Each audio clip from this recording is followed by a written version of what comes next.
I'm of the belief that if you're not growing, if you're not changing, you're simply dying. So every year I do something different. I DSD.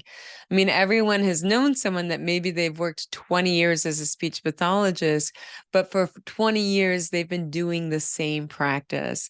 They haven't been growing. Now, I'm the opposite of that. Every year I'm evolving and growing and researching my practice and improving the research and improving what I do. So, one thing that I've changed this year, I just wanted to invite you to come to my back porch and what I'm doing now differently. We do many things differently this year, but one thing is a literacy screening. So, as far as a literacy screening is concerned, what we know is that we know that children with communication impairments are statistically significantly more likely to have literacy challenges at elementary age. So considering that children with speech sound disorders are perhaps approximately 25% more likely to have literacy challenges, and children with language impairments are perhaps 50% more likely to have literacy challenges in elementary age, I want to be really proactive at the early intervention level, at the preschool level. And I can do that by screening their early literacy skills. And I want to screen skills that matter, skills that are predictive of how they're going to do in elementary school, or skills that are important to have that will make a difference in their literacy skills. Because not all phonological awareness skills or literacy skills are equal. Some are more valuable than others. Some are worth more in terms of using an intervention and worth more in terms of predicting outcomes. Those are the skills that I want to focus on at the preschool level. So the skills I like to focus on at the preschool level, I'm going to share with you right now. One is rhyming. And rhyming is because it's the simplest of the phonological awareness skills, and it's really fun and engaging. So that's a nice starting point to introduce children into playing with language and manipulating language and identifying sounds in language. So I always like to start with a rhyming and integrate that into the intervention. Now, the other skills that I'm going to talk about, these other three skills are heavy hitters. And those skills are one, blending. So you're taking sounds and you're blending them together. So for instance, you have a pause. The word is cow, ow. Put the sounds together. Does that make cow, dog, or boot? Cow. So you're blending sounds together. Why is that skill so important? Because that's how children learn to read. They learn what sounds sound like, and then they blend them together oftentimes. Now, it is an auditory task. You have to understand the sounds of each of the letters produce, but it's also a visual task in which you have to sequence the sounds in order and blend them together to create a word. So it's very auditory and visual in nature, much like reading is. The second phonological awareness skill that I like to focus on is segmentation or elision. And that's where you take away a part of the word and you say what's remaining in that word. So for instance, if you have the word car and you say, let's take away the ka and car, what's left? So the child would say, R. Once again, that requires a high level of auditory and visual working memory. Both of them, just like reading, is what's involved in this skill. A third skill that is highly predictive is isolating the sound in the word. So for instance, if I said car, and I said, what is the beginning sound in that word? Ka. What is the ending sound of that word? What is the middle sound of the word? Ah. So what I'm doing then is it requires not only auditory knowledge and knowing what each of the sounds sound like, but visual knowledge and being able to visually sequence those sounds as a beginning, middle, or end sound. So these three skills that are really complex and require a great deal of visual and verbal working memory, much like reading does, are the most predictive, according to the research, of literacy skills at elementary age. Also, interestingly, which the research is indicating now, is that if you work on these 3 high-level skills and intervention at the preschool level or at the kindergarten level, what's going to happen is you're going to have a cascading impact in which these earlier phonological awareness skills and earlier phonics and letter identification skills will naturally develop. So once again, what we're finding in the literacy research is that challenge creates change. When you work on more complex targets, you're going to get the easier, earlier developing ones for free. That's what the latest research is showing. So these are skills that I like to focus in on in my SIS membership, in my movement activities, my weekly play and say group, and integrate them into the speech and language intervention. So if you're a SIS member, you're going to see these 3 skills pop up in the intervention. The one that's really hard is the beginning ending sound. I have worked with it successfully at the preschool level, but that's something that typically develops at age 6 years of age. So that's something that I introduce with a high level of cueing, excuse me. So let's look at now how I can assess that. So the test out there that I like, and I like it for its content validity, and that means I like it for what it's testing. This is exactly what I want to know about. These are the skills that I'm focusing on. This has good validity to my intervention, and that is the ATLAS PA, ATLAS PA. If you Google that, the Atlas PA, it's a free screener and you can play it right off of your computer. Parents can use it, teachers can use it, teaching assistants can use it, babysitters can use it, speech pathologists can use it. Anyone can use this screener. Now, this literacy screener has been normed on children with speech and language impairments between the ages of 3 to 7 years. So this is a test that also shows good inter-test reliability with standardized literacy assessments that are often used. So it has nice reliability with this screener does with more comprehensive assessments. And it gives you the idea if the child is at average or if the child is at below average in these phonological areas, skill areas.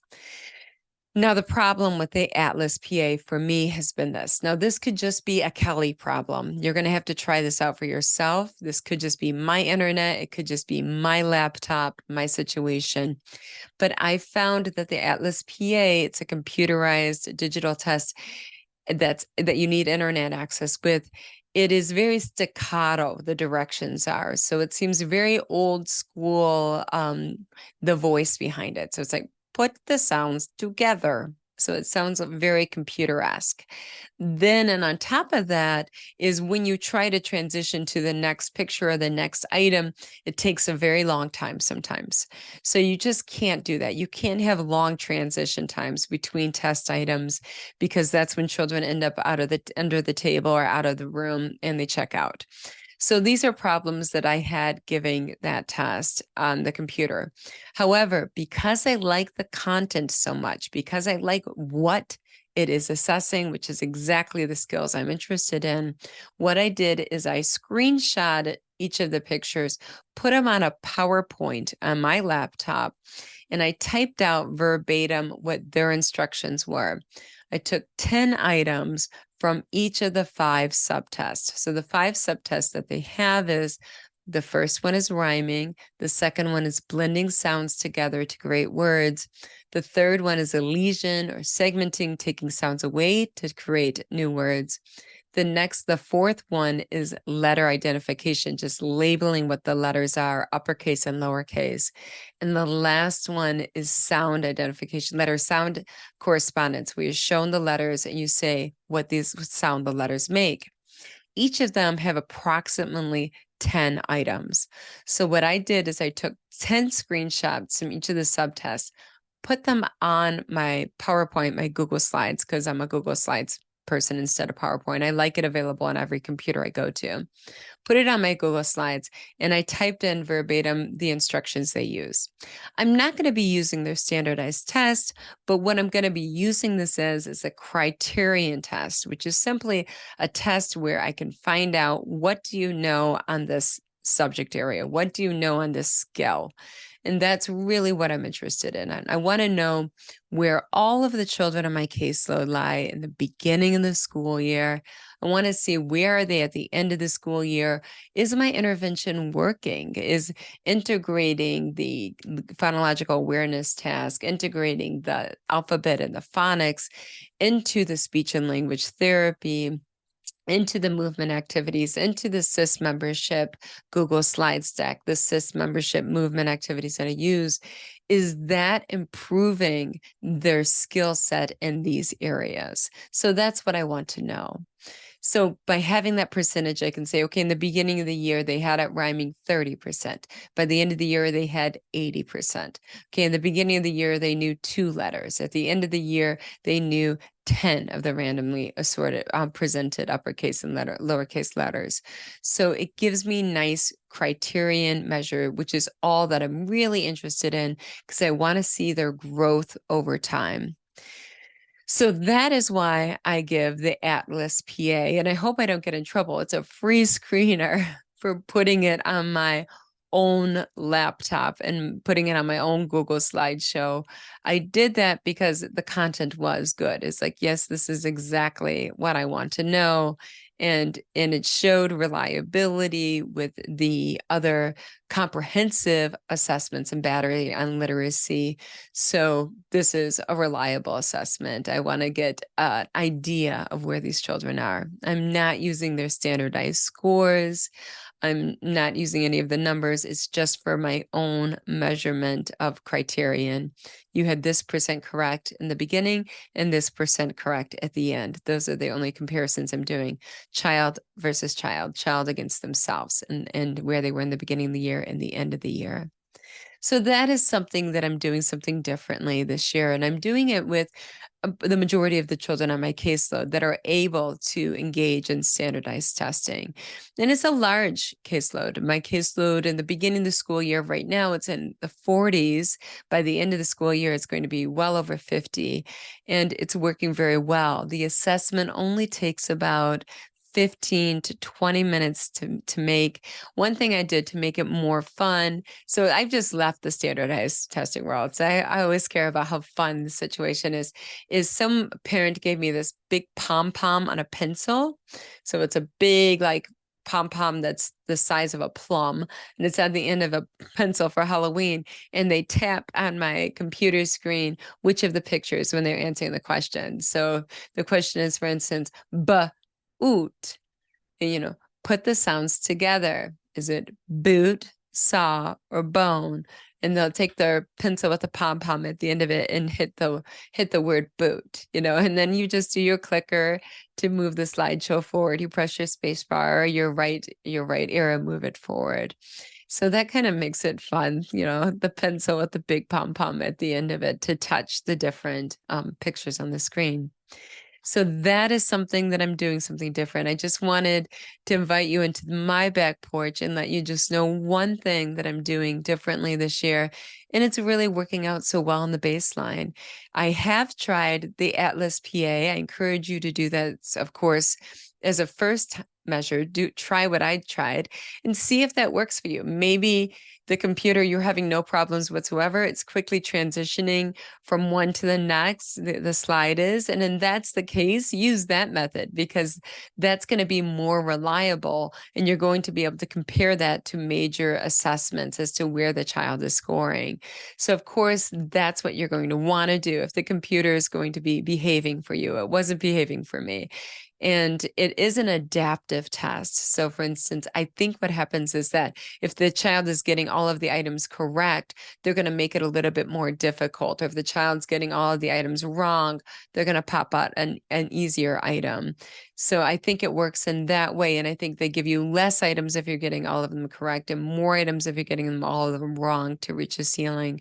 And that's what they mean by being adaptive. They didn't really explain how it's adaptive, but I did notice that you could have as few as, when I was playing with it, 9 questions to 13 questions in a subtest. So I just cut it off at 10 in each of the 5 subtests. So that is what I'm doing. I encourage you to try it. Go Google Atlas PA. It's a reliable screener. It's a quick screener. It's a way that you're only going to spend half of a 30 minutes of speech therapy session to get this important information. So it's worth it. It's worth the time and resources you're going to spend. And like I said, I hope that I'm not going to get in trouble, but you might consider doing what I did if you're having a lot of problems with it freezing, which is putting it into a PowerPoint and giving it that way and using it as a criterion measure. All right. Well, I want you to roll up your sleeves, take all of this information and make the world a better place, one child at a time. You are always going to be first.